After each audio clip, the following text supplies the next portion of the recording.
जय हिंद दोस्तों।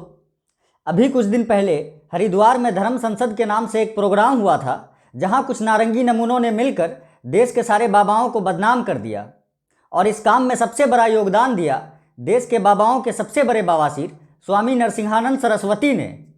तो भाई, जहां एक भी जिहादी ना हो, जहां एक भी मस्जिद ना हो, जहां एक भी मदरसा ना हो, ऐसा अपना एक देश बना लो। ये बाबा अपने भक्तों को एक ऐसा देश बनाने का ज्ञान दे रहा है जहां एक भी मस्जिद ना हो, जहां एक भी मुसलमान ना हो, जहां एक भी मदरसा ना हो। अब आप लोग इस बाबा जी से थोड़ा ये भी जान लीजिए कि इस तरह का देश बनाने के लिए हिंदुओं को क्या करना होगा। और उसके लिए कम से कम 1 करोड़ हिंदुओं को अपना गर्दन देनी पड़ेगी, मरना पड़ेगा।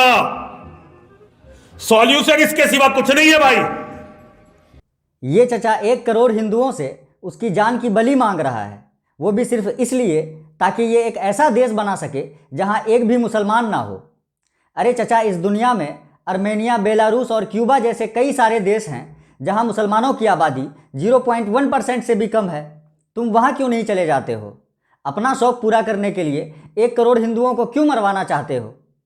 वैसे चचा, एक बात बताना, आखिर तुम्हें इस देश से क्या समस्या है जो तुम हिंदुओं के लिए एक अलग देश बनाना चाहते हो? हमारे 6 लड़के उस धरने में केवल एक नारा किसी ने लगा दिया होगा और वो लड़के 2 महीने की जेल काट कर आए। 2 महीने की 6 लड़के हमारे। कल 2 तो उनमें से यहां पे थे, दीपक सिंह जी और विनोद आजाद जी। ये हिंदू की औकात है, ये औकात है हिंदू की इस देश में। अच्छा चचा, तो वो दीपक सिंह और विनोद आजाद तुम्हारे लौंडे थे जिन्होंने जंतर मंतर पर खुलेआम ये नारा लगाया था, काटे जाएंगे, काटे जाएंगे, काटे जाएंगे, हिंदुस्तान में रहना होगा। इन लोगों ने खुलेआम नारा लगाया कि मुल्ले काटे जाएंगे, राम राम चिल्लाएंगे, हिंदुस्तान में रहना होगा तो जय श्री राम कहना होगा। इन नारों की वजह से इन लोगों को सिर्फ 2 महीने की जेल हुई, तो ये बाबा इस तरह की बात कर रहा है। 2 महीने की जेल काट कर आए, 2 महीने की 6 लड़के हमारे। ये औकात है हिंदू की इस देश में। अरे चचा, तुम तो शुक्र मनाओ कि तुम्हारा लौंडा सब इतना भड़काऊ नारा लगाने पर भी सिर्फ 2 महीना जेल में रहा, वरना इतना भड़काऊ नारा लगाने वाले इन चूतियों पर तो ताजिराते हिंद के दफा 296 के तहत पूरे 2 साल का सजा होना चाहिए था। वैसे दोस्तों, इस बाबा को सिर्फ इस देश से ही समस्या नहीं है, इसे तो मोदी जी और बीजेपी नेताओं से भी समस्या है। हिंदुओं के पक्ष में एक कानून आप लोग संसद से नहीं बनवा सकते। आवाज उठा सकते हो क्योंकि आवाज से चंदा मिलता है, पैसा मिलता है। तो एक मुद्दा लेकर घूम सकते हो कि जी मैं संघर्ष कर रहा हूं, मुझे कुछ पैसे दे दो, मुझे लोकसभा में भेज दो, मैं करवा दूंगा, होगा कुछ नहीं। मोदी एक कानून हिंदुओं के पक्ष में नहीं बनवा पाए जो हिंदुओं के हीरो थे। आप लोगों ने मोदी जी और बीजेपी नेताओं को लेकर बाबा जी का विचार तो सुन लिया, अब आप लोग इस बाबा से हिंदुओं को लेकर इसका विचार सुन लीजिए। हिंदुओं की बुद्धि बिल्कुल भ्रष्ट हो गई है। वो हर चीज में राजनीति ढूंढते हैं क्योंकि उनका दिमाग में गंदगी है। हिंदुओं के दिमाग में केवल राजनीति का कीड़ा है। उन्होंने अपने बाप दादों का सारा नाम खो दिया, अपने सारे मत मंडी तोड़वा दिए, अपनी औरतों की मंडी लगवा दी अपनी कायरता में और केवल राजनीति ढूंढने में। हिंदुओं की एक गुलामों की मानसिकता है। हमको समझ में नहीं आता है, हिंदुओं के लिए इतनी घटिया सोच रखने वाले इस इंसान को आखिर कौन लोग हिंदुओं का हमदर्द समझता है। खैर, देश के तमाम हिंदुओं की तरफ से हम इस बाबा से बस इतना ही कहना चाहते हैं, तुम गांडू हो, तुम पांडी, तुम गांडू हो, गांडू गांडू। अब बात करते हैं इस धर्म संसद में शामिल होने वाले दूसरे सबसे बड़े बवासीर वसीम रिजवी के बारे में, जो अभी नया जितेंद्र त्यागी बना है। देखते हैं इस दिमागी बवासीर के मरीज ने इस धर्म संसद में क्या क्या प्रवचन पेला है। सेकुलर कोई नहीं है, आप सेकुलर मत बनिए। पूरी दुनिया का 200 करोड़ मुसलमान आतंकी है, सेकुलर नहीं है। ये वसीम त्यागी दुनिया के 200 करोड़ मुसलमानों को आतंकी बोल रहा है। इसने आज तक इस्लाम को जितना बदनाम किया है, अगर दुनिया का 200 करोड़ नहीं सिर्फ 20 करोड़ मुसलमान भी आतंकी होता तो भाई का यकीन करो अब तक इसके नाम के आगे मरहूम लग चुका होता। और अंधभक्त इसके फोटो के नीचे कमेंट में आरआईपी पिताजी लिखकर रो रहे होते।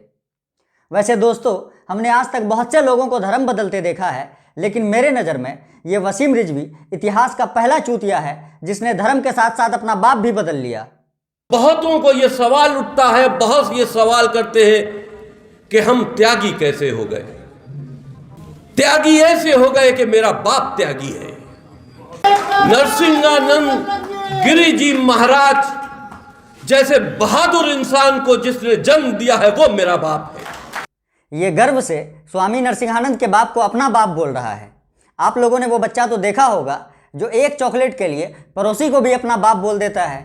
वही सब बच्चा बड़ा होकर वसीम रिजवी बनता है। तो चलिए अब इस पड़ोसी के पैदाइश के अगले बयान पर नजर डालते हैं। हिंदुस्तान से जो प्राइमरी मदरसे हैं उनको बंद कर देना चाहिए। प्राइमरी मदरसों को बंद कर देना चाहिए क्योंकि मदरसों की देन मुगलों की है और वहां से जो धर्म का प्रचार हो रहा है वो किसी की हत्या की साजिश के लिए हो रहा है। दोस्तों, ये वसीम त्यागी भारत के मदरसों पर आतंकवाद की शिक्षा देने का झूठा और बेबुनियाद आरोप लगा रहा है। इसे लगता है कि इसके आरोप लगाने से भारत सरकार देश के सारे मदरसों को बंद कर देगा। कोई इस दिमागी बवासीर के मरीज को बताओ कि भारत सरकार देश के इंटेलिजेंस एजेंसियों के कहने पर काम करता है, इन जैसे चूतियों के कहने पर नहीं। और देश का एक भी इंटेलिजेंस एजेंसी अब तक ये साबित नहीं कर पाया है कि भारत के मदरसों में आतंकवाद की शिक्षा दी जाती है। इसलिए वसीम रिजवी के बकचोदी से भारत के मदरसों को कोई फर्क नहीं पड़ने वाला है। वैसे दोस्तों, इस धर्म संसद में और भी कई चूतिया रूपी बाबा आए हुए थे जिन्होंने अपने भक्तों को एक से बढ़कर एक अतरंगी प्रवचन दिया। काश मैं भी सांसद होता और हाथ में रिवॉल्वर होता और मैं नाथूराम हो जाता और अपनी 6 की 6 गोलियां मैं मनमोहन सिंह के छाती में मैं लगा देता। ये चचा कह रहा है कि अगर ये सांसद होता और इसके हाथ में रिवॉल्वर होता तो ये नाथूराम गोडसे बनकर 6 की 6 गोली डॉक्टर मनमोहन सिंह के सीने पर उतार देता। वैसे हम भी ये कह सकते हैं कि अगर हम बकचोदी विभाग के मंत्री होते और हमको ये अधिकार होता कि इस तरह की बकचोदी करने वालों को हम सजा दे सकें, तो बाबा की इस बकचोदी पर हम बाबा को उल्टा लिटवा कर इतना डंडा मरवाते कि ये बाबा अपने पिछवाड़े से प्राण त्याग देता। वैसे दोस्तों, इस धर्म संसद में एक और बाबा आए हुए थे जिसने नाथूराम गोडसे की अंधभक्ति में गांधी जी को ही गरिया दिया। और महाहरामी वो मोहनदास करमचंद गांधी ने सत्यानाश पेल दिया।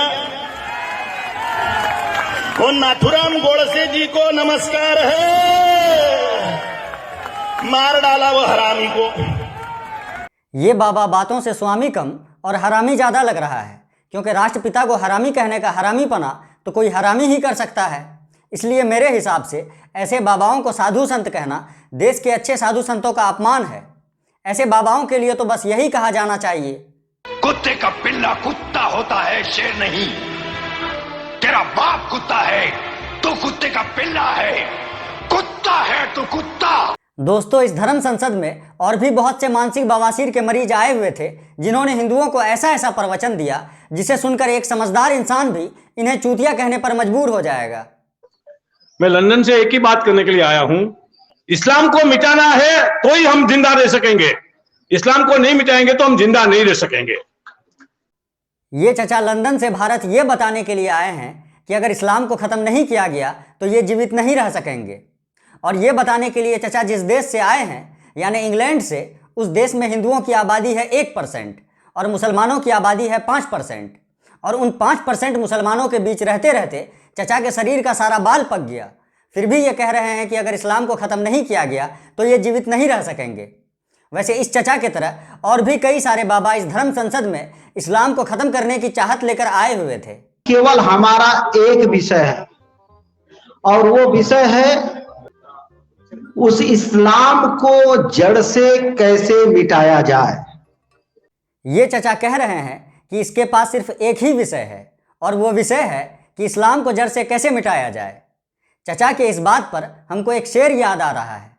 शेर कुछ यूं है कि छत पर देखा चांद का टुकड़ा, छत पर देखा चांद का टुकड़ा, लाख कोशिश किया झांट ना उखड़ा।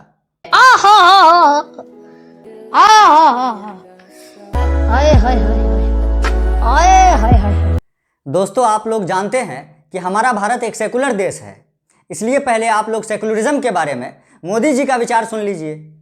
हम भी कहते हैं इस देश को सरदार साहब वाला सेक्युलरिज्म चाहिए। भारत एक हुआ, राजे रजवाड़े किसी एक बिरादरी के नहीं थे। राजे रजवाड़े अलग अलग संप्रदाय से थे, अलग अलग परंपराओं से थे, अलग अलग भाषाबाजी वाले थे। उसके बावजूद भी ये सरदार साहब के सेक्युलरिज्म की ऊंचाई थी कि उन्होंने सबको जोड़ने का काम किया, देश को तोड़ने नहीं दिया। और इसलिए मित्रों हम सब मिलकर के सरदार साहब के उस सेक्युलरिज्म को आगे बढ़ाए और देश को नई ताकत दें। दोस्तों, आपने मोदी जी से सुना कि सेकुलरिज्म इस देश के लिए क्यों और कितना जरूरी है। अब इसी सेकुलरिज्म के बारे में धर्म संसद में आए फर्जी बाबा का प्रवचन सुन लीजिए। ये सेकुलर पढ़ना बंद करो। ये केवल हिंदुओं का देश है, अर्थात ये हिंदू राष्ट्र है। मोदी जी कह रहे हैं कि देश को सेकुलरिज्म की जरूरत है और ये बाबा कह रहा है कि सेकुलरिज्म चिल्लाना बंद करो। और हद तो ये है कि इस बाबा ने भारत को हिंदू राष्ट्र भी घोषित कर दिया, जबकि अमित शाह जी खुद भारत को हिंदू राष्ट्र बनाने के खिलाफ हैं। क्या आप गृह मंत्री के तौर पे, क्या आज की बीजेपी, क्या ये मोदी सरकार भारत को हिंदू राष्ट्र के तौर पे देखती है? जरा भी नहीं। हम संविधान को मानते हैं, संविधान को स्पिरिट के साथ स्वीकार करते हैं। इस देश में हर पंथ के लोगों को अपने पंथ का अनुपालना करने की संपूर्ण सुविधा है और ये देश का एक ही धर्म हो सकता है, सरकार का, देश की सरकार का एक ही धर्म हो सकता है, हमारा संविधान, इसके अलावा कोई धर्म नहीं। भाई अमित शाह ने साफ साफ कह दिया है कि वो भारत को हिंदू राष्ट्र नहीं मानते हैं और उन्होंने यहां तक कह दिया कि भारत का अगर कोई धर्म हो सकता है तो एक ही धर्म हो सकता है और वो है भारत का संविधान। और ये बात इन बाबाओं को अच्छे से पता है कि अमित शाह के आगे इनकी बकचोदी नहीं चलने वाली है, इसलिए ये नारंगी बवासीर अपने भक्तों को हिंदू राष्ट्र बनाने के लिए ये ज्ञान दे रहे हैं। ज्यादा से ज्यादा संतान पैदा करें और इस देश को, इस देश की लोकतंत्र और प्रजातंत्र की व्यवस्था के अनुसार फिर से हिंदुस्तान बनाएं, फिर से हिंदुओं की जगह बनाएं। ये चचा हिंदुओं को ज्यादा बच्चा पैदा करने का ज्ञान दे रहा है, क्योंकि इसको भारत का 80 करोड़ हिंदू 20 करोड़ मुसलमान के मुकाबले कम लग रहा है। अरे चचा, मुसलमानों से इतना भी नफरत ठीक नहीं है कि इस चक्कर में हिंदुस्तान को हिंदुओं के जनसंख्या विस्फोट से ही खत्म कर दो। बीजेपी सरकार भारत में जनसंख्या विस्फोट को रोकने के लिए जनसंख्या नियंत्रण कानून लाना चाह रही है और ये बाबा हिंदुओं को ज़्यादा बच्चा पैदा करने का ज्ञान दे रहा है। अब इन उल्टी खोपड़ी वाले बाबाओं को क्या ही कहा जाए। दुनिया में जो कहे कि हिंदू और मुसलमान एक जैसे हैं, उसको अगर पत्थर भी ना मार सको तो मुंह से गाली जरूर दे देना। ये बाबा अपने भक्तों को हिंदू मुस्लिम एकता की बात करने वाले लोगों को पत्थर मारने और गाली देने का ज्ञान दे रहा है, जबकि भारत के प्रधानमंत्री नरेंद्र मोदी जी अपने भाषणों में अक्सर सबका साथ और सबका विकास वाला नारा देते रहते हैं। और आरएसएस प्रमुख मोहन भागवत तो हिंदू मुस्लिम एकता को लेकर यहाँ तक कहते हैं, तो हिंदू मुसलमान एकता, हमारा तो विचार ऐसा है कि ये शब्द ही बड़ा भ्रामक है। ये दो है ही नहीं, एकता की बात क्या है? इनको जोड़ना क्या, ये जुड़े हुए हैं,